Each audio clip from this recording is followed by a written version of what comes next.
The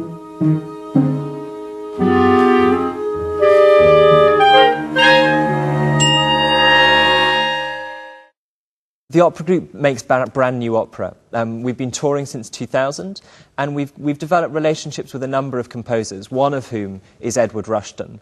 I think the reason Edward Rushton's work is so exciting for the opera group is it's really theatrically led, and that's really the core of the company's aesthetic and the core of the company's value, that we make work which is really about musical storytelling.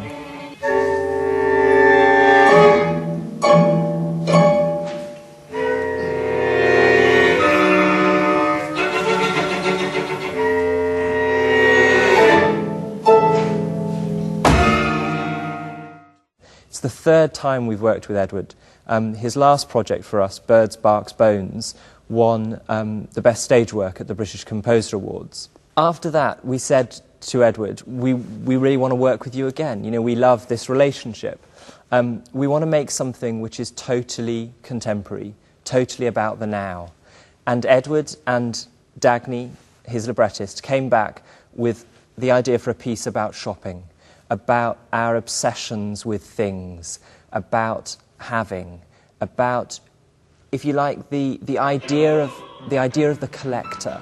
Be that somebody who collects dinky cars, somebody who collects Picassos, or somebody who collects Jimmy Choos, and just looking at whether actually those are all the same need, whether they connect to the same emotional function, I suppose.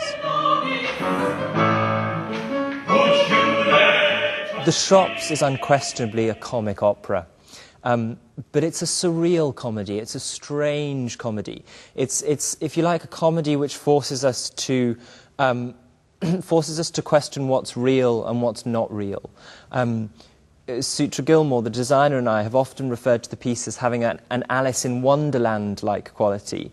That, if you like, the humour comes from looking in a slightly sideways way at life. Could you imagine destroying an object that cost half a year's salary? A couple of weeks ago, with the support of Opera Genesis, we were able to do a workshop which enabled Edward Rushton to hear the instrumental ensemble that he's writing for. He's writing for quite an unusual lineup. There are 5 string players and 5 clarinetists, ranging from a bass clarinet to the highest clarinet in the family, which creates an incredibly dense sound. Those instruments all, I suppose, have a very similar palette. I think it could be a sound which hasn't been heard in an opera house before.